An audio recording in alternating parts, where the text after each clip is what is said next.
Hello बच्चों, नमस्कार। स्वागत है आपका अपने परिवार अंकित एजुकेशन अड्डा पर। आज हम बात करने वाले हैं RRB NTPC, RRB group D और आरपीएफ की कुछ महत्वपूर्ण प्रश्नों के बारे में। इसमें हम परसेंटेज से रिलेटेड कुछ क्वेश्चन करेंगे जो आपके एग्जाम की दृष्टि से महत्वपूर्ण है। क्वेश्चन आपका लिखा है, आकाश की मासिक आय 9600 रुपये है, उसकी मासिक खर्च उसकी आय का 60% है, तो उसकी मासिक बचत कितनी है। आप एक बात बताइए, आपको पता है 100 में से अगर 60% रुपए खर्च कर दिए जाएं तो बचाता कितना होगा, वो 40%। इसका मतलब क्या है, आपको सीधा लिखना था कि जो जो आपका 9600 रुपये आय है, इसमें से अगर उसने 60 रुपये या 60% रुपये खर्च कर दिए तो उसका जो बचत होगा शेष कितना होगा, 40% होगा। तो इसका मतलब 40% इसका निकाल देना, आपका आंसर हो जाएगा।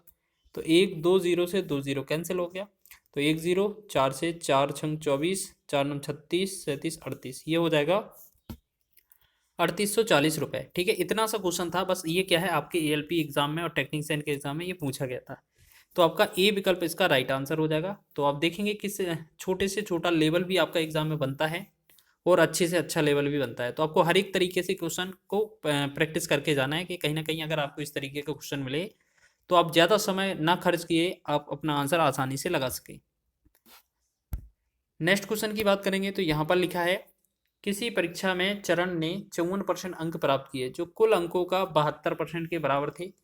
परीक्षा कितने अंकों की थी, मतलब हमसे पूछा जा रहा है पूर्णांक कितना है। तो जैसे उसने उस व्यक्ति ने अगर 54% अंक है, 54 अंक प्राप्त किए जो कि 72% के बराबर हैं, इसका मतलब क्या है, जो उसके 54% जो हैं उसके जो अंक 54 हैं वो 72 का ही तो वैल्यू हो जाएगा, और पूर्णांक पूछा जाएगा तो आपका 100 हो जाएगा। 100 का गुणा करेंगे, ठीक है। तो बस यहाँ से हमें क्या करना है, बस काट देना है, ठीक है। तो हम करेंगे 9 से 9 छिक 54 हो जाएगा, 9 से 9 8 72 हो जाएगा, 2 से 2 चौके 8 और 2 से 2 तिया 6, 4 एकम 4, 4 से 100 को काटेंगे 25 और 25 का 3 में गुणा करेंगे तो ये बनेगा 75। ठीक है, तो इसका आंसर क्या हो जाएगा हमारा 75। 75 अंक की जो परीक्षा थी वो टोटल 75 अंकों की थी, इसमें से उसके 54 आए थे जो कि 72% थे। तो आप इस तरीके से आसान लैंग्वेज में लगा सकते हैं, ठीक है। चलिए आगे बढ़े नेक्स्ट क्वेश्चन की ओर। नेक्स्ट क्वेश्चन देखें, लिखा है, चीनी के मूल्य में 30% की वृद्धि हो जाती है, सीता को चीनी की खपत में कितने फीसद की कमी कर देनी चाहिए उसके व्यय में वृद्धि ना हो। देखिएगा बहुत अच्छा क्वेश्चन है, मात्र 2 से 3 सेकंड के अंदर हो जाता है। इस तरीके का क्वेश्चन अगर मिला तो आपको क्या करना है, यहाँ पर लिखा है 30%, तो 30% तो आपको ऊपर लिखना है, ठीक है। अब यहाँ पर वृद्धि लिखा होगा तो आपको 100 में जोड़ देना है, नीचे लिख देना है। 100 में 30 जोड़ेंगे तो 130 लिखेंगे नीचे, ठीक। अगर कमी लिखा होगा तो उस स्थिति में हम 100 में से घटा के नीचे लिखेंगे, ठीक। और गुणा में हम कर देंगे 100%, बस ये जो होगा परसेंट में आंसर हो जाएगा। तो एक जीरो से एक जीरो कैंसिल हो जाएगा, ठीक है। तो 3 का गुणा 100 में करेंगे तो ये बनेगा 300, 300 बटा 13। अब इससे क्या है, सही बटा में आंसर देना है। तो हम करेंगे इसका सॉल्यूशन, तो 13 दूना 26, तो 13 दूना 26 हो गया। 4 बना 4 और 40, 4 13 थी 39, तो 3 बना 1/13। तो इसका मतलब है 23 सही 1/3 इसे भाग करने पर आ रहा है, जो कि आपका ए विकल्प सही हो जाएगा। तो इस तरीके से आप इस क्वेश्चन को भी आप लगा रहे होंगे मात्र 5 सेकंड के अंदर।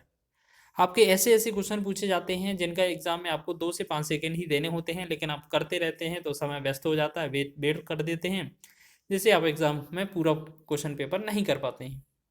तो आपको बस यही गलती सुधारनी है। आपको हर एक एग्जाम में क्वेश्चन क्या है सटीकता से और स्पीड से लगाना है, जिससे कि आपका समय बचे, आप पूरा प्रश्न पत्र देख पाएं, जिससे आपका स्कोर भी बढ़ेगा। अगला क्वेश्चन क्या है, आदित्य को एक परीक्षा में 78% अंक प्राप्त हुए, यदि उसे 663 अंक प्राप्त हुए हैं तो अधिकतम अंक क्या है। देखिए सेम क्वेश्चन है, सेम पैटर्न पर आधारित, मतलब उसे क्या है 663 अंक प्राप्त हुए हैं जो कि 78% के बराबर है। इसका मतलब ये 78 का वैल्यू दिया है, हमसे पूर्णांक पूछा है तो हमें 100 से गुणा करना पड़ेगा। अब 13 से भाग करेंगे, 13 छंग 78 और 13 से भाग करेंगे, 13 बना 65, 13 एकम 13, 3 दूना 6 हो जाएगा, 3 से 17 तिया 51 हो जाएगा, 2 एकम 2, 2 से 100 को भाग करेंगे तो 50 दूना 100 हो जाएगा। अब हमने देखा 17 गुणे में हमारा कितना आ रहा है 50, तो 17 5 50 ही होता है और एक जीरो साथ में रहेगा तो ये बनेगा 850। टोटल हमारा इसका जो पूर्णांक होगा वो 850 का हो जाएगा, ठीक है, समझ रहे हैं आप। तो इसका जो आंसर होगा वो डी ऑप्शन इसका राइट हो जाएगा। तो इसी तरीके से आपको इस क्वेश्चन का भी सॉल्यूशन कर लेना। अब अगला क्वेश्चन देखें, बहुत ही अच्छा लेवल का क्वेश्चन है। यहाँ पर बोला गया है, वीर अपनी मासिक आय का 15% घर के किराए पर और शेष का 60% घरेलू खर्च करता है।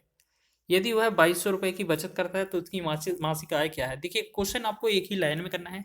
मान लेते हैं इसकी जो आय है वो x है, ठीक। इसमें से क्या करता है वो 15% घर के किराए पर खर्च कर देता है। 15% अगर निकालेगा 100 में से, तो ये जो 15% निकालेगा तो ये कितना बचेगा, 85/100 बचेगा, ठीक। इसके बाद ये हमारा शेष आ गया। इस शेष का बोला क्या है, 60% खर्च करता है। तो अगर इसका 60% खर्च करता है तो इसका मतलब 40 ये अभी भी बचा रहा है, तो इसका भी 40%, 40/100 हो जाएगा। बराबर में हमारा जो है कितना बचत करता है, 2210 रुपये की। बस इसको कैलकुलेट करना है, आंसर हो जाएगा। तो आप ऐसे समझें कि 1 0 से 1 0 कैंसिल, ठीक है, ऊपर से ऊपर काट दिया हमने। 17×5 85 हो जाएगा, और 17 एकम 17, 17 तिया 51, ठीक। 4 एकम 4 हो जाएगा, 4 से 25 चौके 100 हो जाएगा।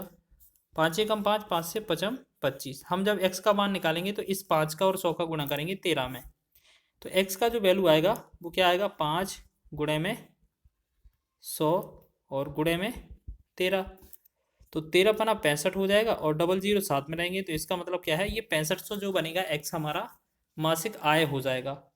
तो इसका जो आंसर है हमारा ऑप्शन नंबर ए इसका सही विकल्प हो जाएगा। तो इस तरीके से आप आसान वे में इस क्वेश्चन को भी लगा सकते हैं।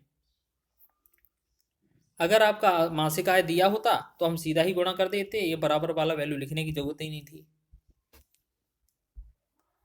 नेक्स्ट क्वेश्चन की बात करें तो यहाँ पर हम बात कर रहे हैं अगले क्वेश्चन की। तो अगला क्वेश्चन भी महत्वपूर्ण है आपका। किसी मिश्र धातु में 15% चांदी है। मिश्र धातु के किसी भार में यदि 51 ग्राम चांदी है तो दूसरे धातु की मात्रा क्या होगी। तो आप ऐसे समझें कि हर एक जो वस्तु होती है वो 100% के बराबर होती है। अगर उसमें चांदी कितना 15% है तो दूसरा जो होगा शेष वो दूसरा होगा दूसरा धातु, ठीक है। तो अगर हमने से क्वेश्चन में बोला गया है कि 51 जो है वो आपकी चांदी दी गई, 51 ग्राम चांदी दी गई है, तो वो कितने 15% का मान दिया जा रहा है। हमसे टोटल दूसरी धातु पूछिए, टोटल नहीं पूछा है। दूसरी धातु कितना होगा, 100 में से अगर 15% पहली वाली वैल्यू है तो दूसरा जो वैल्यू होगा वो 85% के बराबर होगी। तो बस इसको कैलकुलेट करना है। 3 से भाग देंगे, 5 15, 3 से भाग करें 17 तिया 51, 5 एकम 5, 5 से 17 5 85। तो हमने देखा दूसरे धातु की मात्रा पूछी जा रही थी, तो 17 गुणे में 17, तो 17 कितना होता है 289, 289 ग्राम जो होगा इसका राइट आंसर बन जाएगा। तो हमने क्या देखा, इसका जो आंसर है वो डी विकल्प इसका सही हो जाएगा, ठीक है। तो दूसरी धातु की मात्रा 289 ग्राम हो जाएगी। तो इस तरीके से आप बहुत ही अच्छे क्वेश्चन और कम से कम समय में इसको लगा सकते हैं, और अपना स्पीड थोड़ा बढ़ाइएगा जिससे कि आप एग्जाम हॉल में अपना पेपर्स कर पाएँ। वीडियो अच्छा लगा है तो वीडियो को लाइक करें, शेयर करें, चैनल पर नए हैं तो चैनल को सब्सक्राइब कर लें।